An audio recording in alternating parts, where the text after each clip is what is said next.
Saya akan buka semua bagaimana dugaan chat mesum, hubungan antara mereka dan ini, antara Hotman dengan Iklim Hakim, saya akan buka nanti.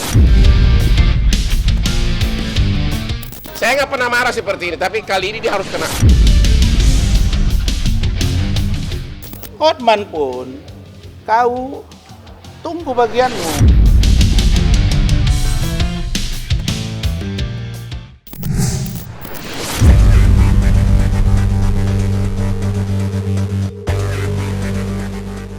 Perseteruan abadi dua pengacara kondang yakni Hotman Paris Hutapea dan Rasman Arif Nasution yang terjadi belakangan ini kian memanas. Kasus lama yang melibatkan mantan asisten pribadi Hotman yakni Iklim Hakim kini memasuki babak baru. Hotman yang tidak sabar agar Rasman segera ditetapkan menjadi terdakwa, mengingat status Rasman saat ini telah menjadi tersangka atas laporan Hotman ke Bareskrim Polri pada 10 Mei 2022 lalu. Meski telah ditetapkan menjadi tersangka, Rasman tidak gentar menghadapi nama besar Hotman. Sebaliknya, pengacara kontroversial itu sudah tidak sabar menghadapi Hotman di Pengadilan Negeri Jakarta Utara. Lantas, benarkah Rasman akan mengungkap fakta apa yang sebenarnya terjadi di balik kasus Hotman dengan Iklim Hakim?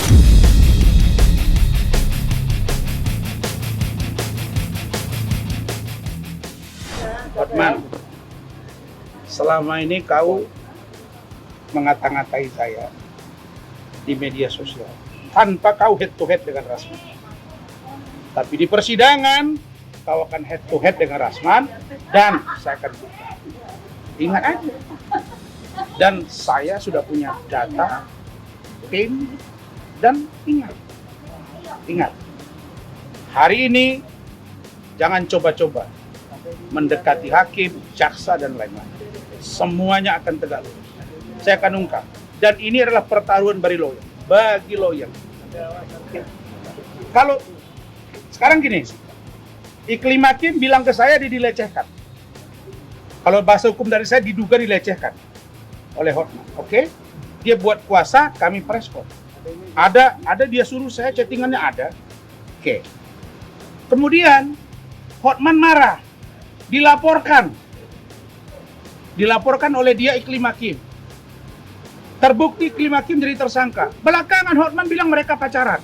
Kira-kira kok pacaran kenapa dilaporin? Yang kedua, Iklim Hakim bilang tidak dilecehkan. Belakangan, tapi sekarang masih tersangka. Loh, kalau Anda pacaran, terus Anda merasa tidak dilecehkan, terus ngapain Anda ketemu saya? Kan aneh nih, ada dua anak manusia yang berpacaran tapi membuat keterangan berbeda. Makanya tempatnya di pengadilan. Ini akan seru ini. Jadi nggak usah bilang begini, nggak usah gitu. Kalau saya itu, udahlah, nggak usah pelihara kemunafikan ya. Saya nggak menuduh dia munafik, tapi bagi saya kemunafikan itu adalah kecelakaan terbesar. Dan saya yakin saya akan aman-aman aja. Semua orang udah tahu dia lah. Rasman jangan lupa, dia masih tersangka di kejaksaan atas laporan saya. Jangan lupa. Dan selama ini saya kurang perhatian. Mudah-mudahan dalam waktu dekat akan segera limpah ke pengadilan. Aku pengen dia segera duduk jadi tersangka dengan botaknya itu. Terdakwa. Ya Rasman, dari dulu saya begitu. 12 laporan polisi selesai, tinggal satu doang. Gak masalah bagi saya, kan buktikan nanti bahwa itu tidak kena saya. Ya, bahwa Iklim Hakim yang akan kita buktikan buka-bukaan. Saya akan buka semua bagaimana dugaan chat mesum, hubungan antara mereka dan ini, antara Hotman dengan Iklim Hakim, saya akan buka nanti semuanya di pengadilan. Seluruh wartawan kita undang untuk meliput live. Mulutnya itu perlu dijaga itu orang, ya. Mulutnya perlu dijaga itu, asal ngomong doang, ya. Dia pasti kena, perhatiin, ya. Saya nggak pernah marah seperti ini, tapi kali ini dia harus kena. Saya tersangka Maret 2023. Sekarang November 2024, 1 tahun 6 bulan lebih, 1 tahun 7 bulan. Happy aja saya, karena tersangka belum tentu terdakwa belum tentu terpidana. Bro, dari dulu yakin, nggak yakin, dari dulu kan gitu. Bentar lagi dia yang bakal nyusul. Hotman pun, kau tunggu bagianmu. Selesai urusan ini, ku kejar kau. Ya NM urusan dia sama saya.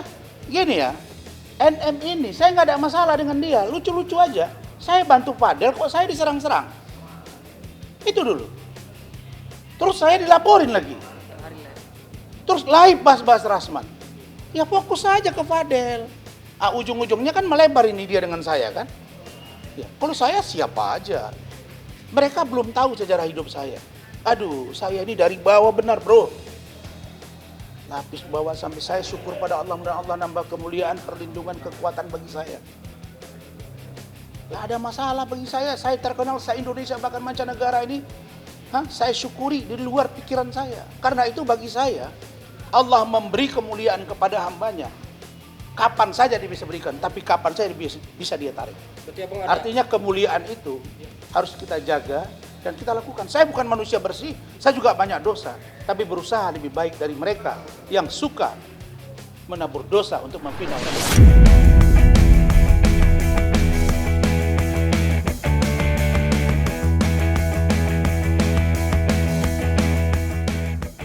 Perseteruan panas yang terjadi antara Hotman dan Rasman menyisakan rasa kecewa mendalam bagi istri Rasman yang sedari awal menjadi saksi atas berbagai pernyataan Iklimah Kim yang mengaku mendapat perlakuan tak senonoh dari Hotman. Namun tiba-tiba Iklimah Kim mengelak semua pernyataan yang pernah dibuatnya, dan hal itulah yang membuat Rasman tidak habis pikir. Iklimah yang sedari awal sudah dibantunya, bahkan diberikan pendampingan hingga menemui berbagai pihak, namun siapa sangka Iklimah seperti menusuk Rasman dari belakang. Dan berikut kegeraman Rasman dan kesaksian sang istri atas pengingkaran yang dilakukan Iklimah Kim di tengah perseteruannya dengan Hotman yang kian memanas.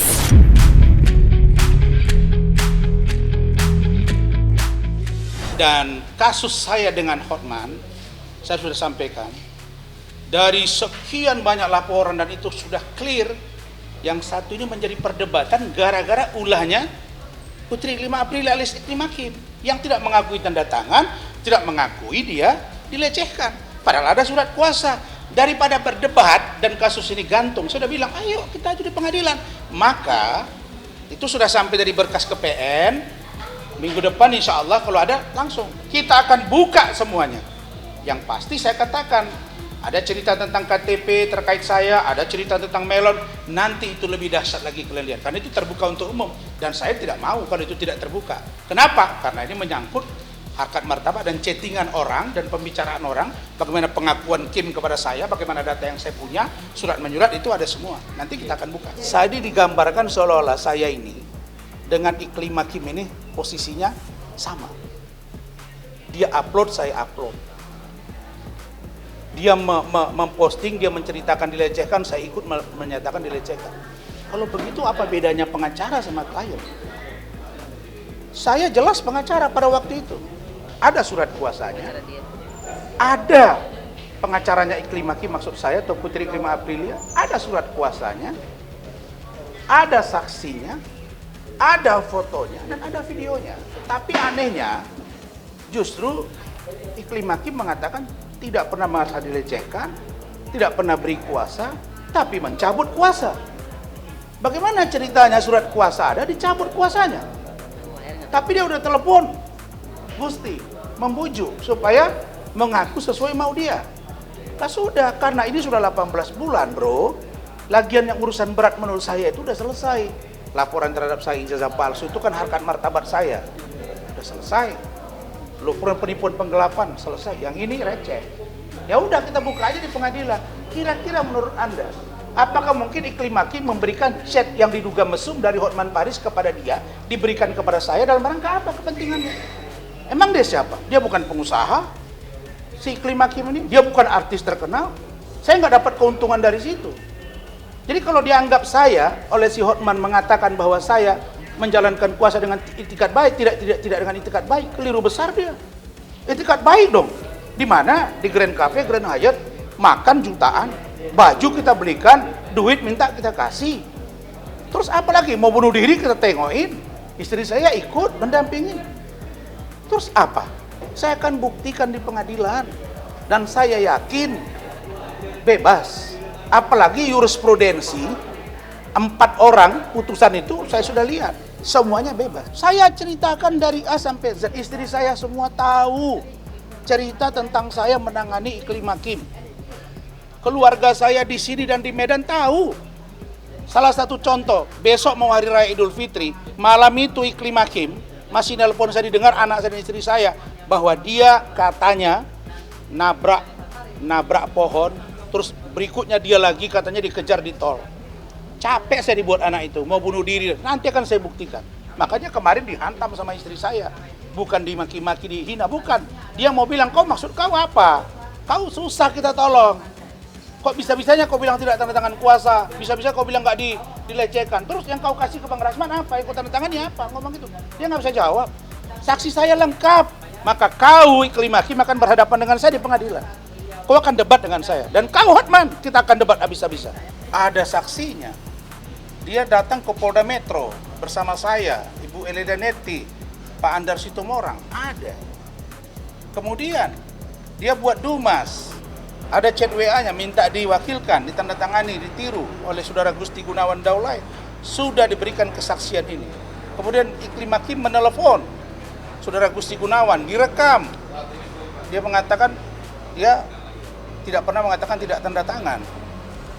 Hanya dia minta dibantu dan menjanjikan sesuatu. Ini semua sudah kita sajikan kepada penyidik. Tapi, nah ini tadi, penyidik ini tidak berani bersikap dalam pengertian melihat ini secara utuh. Yang paling aneh, nanti Anda akan lihat sendiri, gelar perkara khusus pasca saya ditersangkakan 2 tahun yang lalu, 1 tahun 8 bulan ini, itu dilakukan gelar perkara khusus permintaan saya, dan di situ banyak beberapa barang bukti yang aneh dan itu berguguran. Oleh karena itu, situasi ini harus benar-benar menjadi pembuktian. Sebab saya tidak seperti pengacara yang lain pernah terkena masalah hukum, turut serta misalnya saya di pasal 55 diikutkan, turut serta apanya saya? Dia posting saya, dia minta saya posting kok. Ada chattingannya, ada tanggalnya, ada jamnya. Setelah kita preskon di kantor saya, dia datang lagi, dia masih bertemu saya, masih makan malam, masih minta belikan bajunya warna merah. Setelah kita preskon, kita masih komunikasi, dia mau bunuh diri, ada fotonya semua. Ini menarik gitu. Jadi kalau ada lawyer yang ditahan, kasus yang berbeda, contoh obstruction of justice, menghalang-halangi, dia begini-gini dihukum, itu beda bos. Ini benar-benar menjalankan kuasa. Cuman makin kesini kok jadi begini. Saya mungkin ya semua klien pada tahu, saya selalu ikut sama Bang Rasman ketika pertemuan dengan klien-klien. Nah, ketika bertemu dengan si Putri ini, saya selalu ikut. Bahkan dia bilang, Bang, ada lagi Bang yang dilecehkan Bang di belakang saya. Cuma mereka takut speak up. Dia ngomong begitu. Dia menceritakan semuanya gitu loh. Jadi, tadi saya ngomong di atas, Kim, kamu kok begini gitu. Kan kita ketemu terus nih, kan kamu cerita ke saya, kamu kirim WA ke saya, kok aku nih nggak sanggup nih sampai kirim-kirim sayatan. Ada ya? Ada. Tangannya apa segala macam, saya kuatkan gitu kan, sabar Kim kok. Kita masih ingat kan waktu si Dennis kan, nah mungkin dari situ saya nggak ngerti, nggak paham nggak gimana, tiba-tiba dia gabung di sana gitu, jadi ikut-ikutan mereka gitu kan.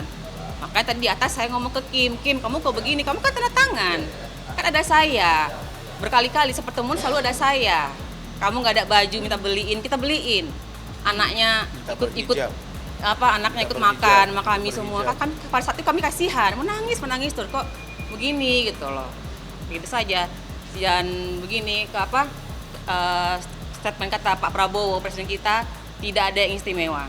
Jadi di sini saya minta keadilan buat suami saya yang menolong membela kliennya.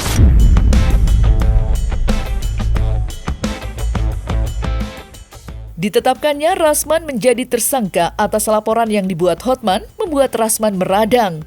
Bagaimana tidak, menurutnya ada banyak kejanggalan yang dilakukan penyidik. Atas hal itulah, Rasman akan membongkar berbagai kejanggalan dalam kasus yang sedang dihadapinya saat ini di pengadilan.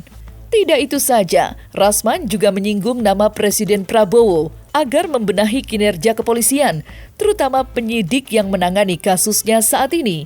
Dan berikut kemarahan Rasman terhadap kinerja penyidik yang menetapkan dirinya menjadi tersangka.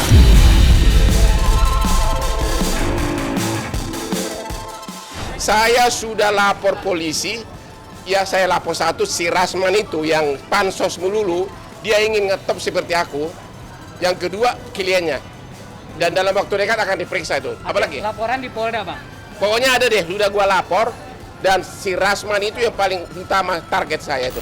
Saya dalam membela klien, saya juga hati-hati. Saya sudah feeling, ini Hotman ini, karena saya sudah tahu kasusnya seperti ini. Dan saya lihat ini akan sangat heboh kalau di speak up oleh Kim. Saya sudah surat pernyataan dari Kim. Dengan ini menyatakan bahwa benar saya telah mengalami pelecehan seksual baik secara verbal dan verbal yang diduga dilakukan oleh pengacara Hotman Paris Hutapea yang terjadi sekitar bulan Februari 2022. Bahwa atas hal tersebut saya telah memilih advokat atau pengacara saya, Bapak Dr. Haji Rasman Arief Nasution SHM PhD. Bahwa dengan ini menerangkan dengan jujur dan sebenarnya seluruh data dan informasi yang saya sampaikan kepada pengacara saya adalah benar dan fakta yang saya alami atas kejadian dugaan pelecehan seksual tersebut.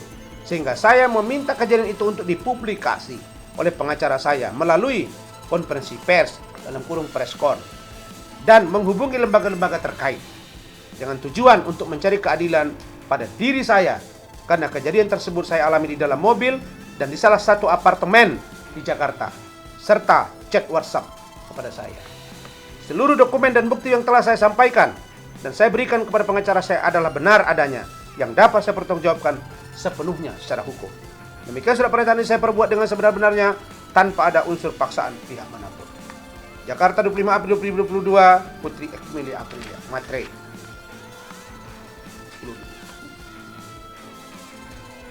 Poin pertama, saya akan buka dengan telanjang bagaimana perilaku penyidik Bareskrim Mabes Polri terhadap saya. Saya akan buka, tolong Pak Kapolri, tolong Pak Irwasum, tolong Pak Kabareskrim, Pak Kadif Propam Mabes Polri, Bapak Prabowo Subianto, dan Bapak Wakil Presiden Bapak Gibran Rakabuming Raka. Saya akan buka-bukaan tentang perilaku oknum penyidik Bapak yang selama ini saya menahan diri. Kenapa? Saya sangat terharu ketika diperiksa oleh jaksa penuntut umum. Bayangkan seorang pengacara seperti saya tidak pernah diberikan BAP. Benar kan, Mat? Iya. Tidak pernah diberikan BAP. Termasuk BAP saya sebagai tersangka. Saya minta untuk BAP konfrontir setengah mati. Itu pun diserahkan tanpa ada paraf dan tanda tangan saya. Ada apa ini? Ingat, kalian penyidik. Saya akan kejar kalian. Karena pertaruhan saya hidup mati untuk hukum dan saya tidak takut. Dan saya akan kejar, akan buka sebuka-bukanya. Di proses peradilan ini. Merasa sangat dizolimi. Bayangkan, saya meminta dihadirkan saksi yang meringankan tidak pernah diperiksa. Naik sidik juga tidak diperiksa yang meringankan. Setelah gelar perkara khusus yang kami ajukan lewat pimpinan kami dari Pradi Bersatu, Pak Lecumanan, Pak Boy Kanu, Pak Ade Dermawan, Pak Tobi dan teman-teman yang lain, bersama Bu Ida dan Rahmat dan kawan-kawan yang lain. Barulah ada pemeriksaan saksi ahli dari saya. Baru diperiksai semuanya. Ternyata barang buktinya banyak yang diduga tidak sesuai. Jadi di dalam pikiran saya, yang membuat masalah ini adalah ada dugaan dua orang.